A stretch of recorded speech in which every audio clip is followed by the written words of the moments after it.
Good afternoon. Thank you for having me here today. I want to start by thanking Meredith Baker and the broader CTIA team for the opportunity to speak and for the prioritization of this conference and the focus on climate change, which is important and forward-leaning, and I applaud you for doing that. I'm happy to be here and have an opportunity to share the perspective from the White House to all of you and offer some perspective as you enter into your conference today. And also at this moment in the history of telecommunications and the 5G effort. It is an important moment. We have come an extraordinary way thanks to the years of teamwork and overcoming obstacles that many of you have been working on for decades. And we have a long way to go. So I just wanted to offer a couple of perspectives from the White House today, starting with this, which is bringing affordable high-speed broadband to all Americans is a core economic priority for the president. And it is because of that priority that he places on it that we have been focused and supportive of the ongoing 5G rollout as an essential part of our nation's infrastructure build-out and our nation's economic future. We spent a lot of time debating, designing, and executing an infrastructure bill last year, and one of the things the president repeatedly said was that we need to think about infrastructure in terms of the 21st century. And no element of that is more important than getting 5G right. Already we're seeing really meaningful progress. It is an important moment. As you all know, the first C-band 5G networks went live earlier this year, which greatly extend the reach of 5G in this country and are bringing high-speed 5G to millions. We've been happy to see our nation's first greenfield 5G deployment go live. And we are continuing the important work of trying to bring more spectrum online, with the FCC auctioning 100 megahertz of prime mid-band spectrum last October, and as I'm sure you all have paid close attention to, Chairman Rosenworcel recently announcing an upcoming auction of large swath of mid-band spectrum as well. We also see 5G playing an important role in our affordability agenda. As I said, the president's goal is affordable high-speed broadband to all Americans. And 5G can play this role because it helps bring and enhance competition. And we know that one of the unique attributes of the American economy and the American innovation ecosystem is when competition drives better pricing, better outcomes, and more innovation. And we're seeing that. We believe in that promise in the 5G context. Particularly when you consider that millions of Americans currently only have one choice for broadband service, and the prices we pay generally are higher than other industrialized nations. And we believe that 5G can and will make a difference on that front. We've been pleased to see companies like T-Mobile and Verizon roll out service in different markets. And we believe that this will really be the potential game changer. If you think about people paying $150 a month for broadband, a $50 or $60 alternative can make a big difference to people's budget. It's an opportunity to lower prices, but also increase competition and increase the innovation quotient as well. So we believe that if we get this right, the benefits of 5G to our economy will be significant. We'll go beyond faster downloads. We'll even go beyond broader competition, and we'll lay the foundation for innovation and productivity growth. As you've already heard today, some of the strongest use cases for 5G are commercial applications. New efficiency in fields as diverse as robotics, autonomous driving, agriculture, and manufacturing. I was with the president on Friday when we went to Ohio to talk about a new partnership between large and small manufacturers to extend what's referred to as 3D printing or additive manufacturing into small manufacturers around the country. Reliable 5G will open up opportunities for innovation in areas like 3D printing and help our manufacturing sector stay on the cutting edge. But perhaps the most significant impact beyond faster download speeds and beyond better pricing and beyond more competition and innovation in the economy is the opportunity for 5G to help change the game in accelerating our progress to a low-carbon economy.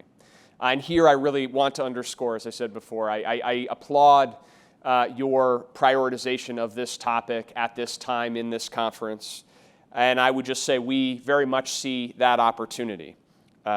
Whether it's the development of route optimizations in the transportation sector that can help reduce vehicle miles traveled, vehicle congestion, vehicle idling, whether it's the need to cut out travel altogether, and the opportunities in the post-pandemic economic recovery to really have disruptions, positive disruptions in the way we work and the way we live, creates new opportunities for low-carbon innovation, well beyond what we would have thought about before this pandemic.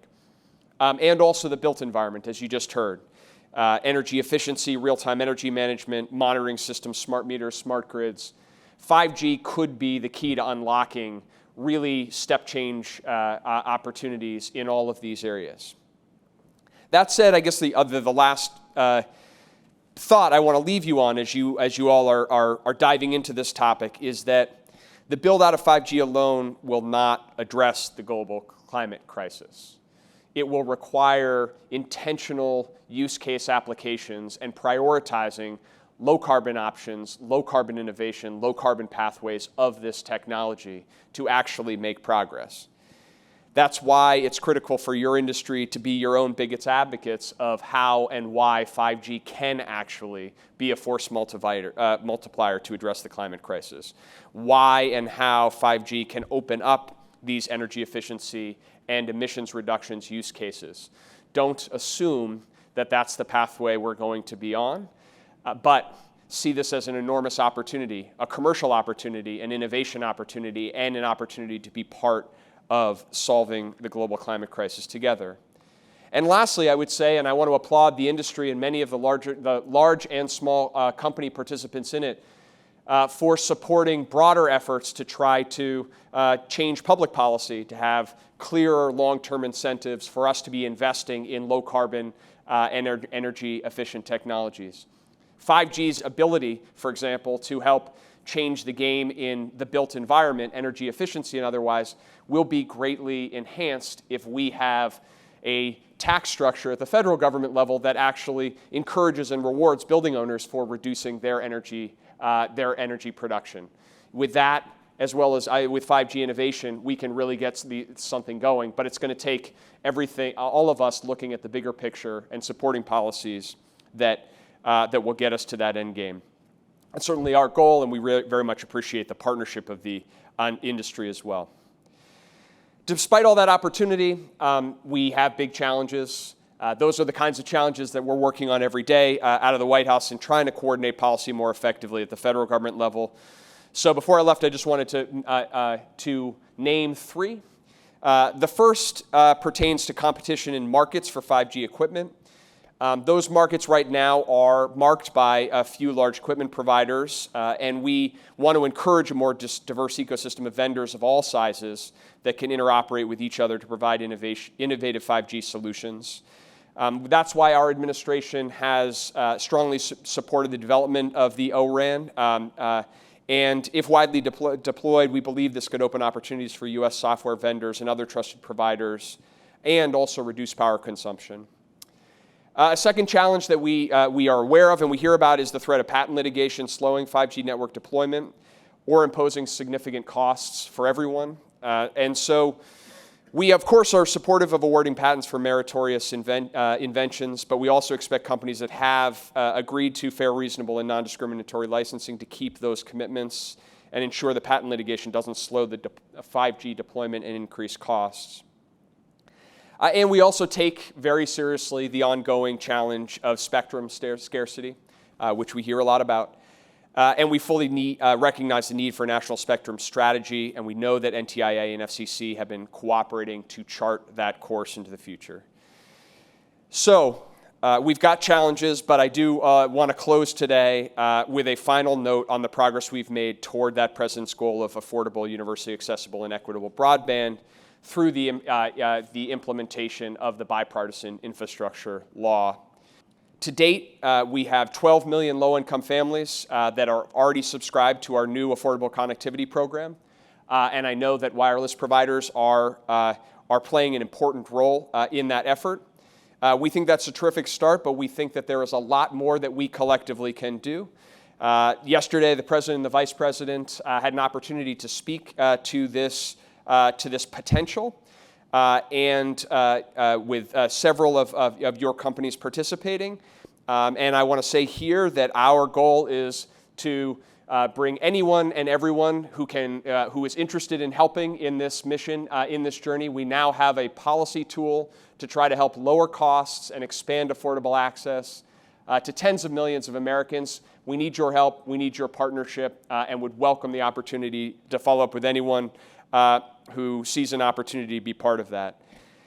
And in the weeks and months to come, you will see a steady drumbeat of announcements of broadband funding awards as we deploy existing funds and new funding opportunity announcements into the future. This is going to be a little complicated. The federal government always is. We have resources at the Treasury Department, CTIA, FCC, USDA. That's the beauty of how Congress writes and passes legislation, the Department of Interior as well. Our goal out of the White House is to coordinate these efforts, to harmonize these efforts, make sure that we are not getting in our own way, and that we're using precious federal dollars as effectively as we can to help open up innovation across the country.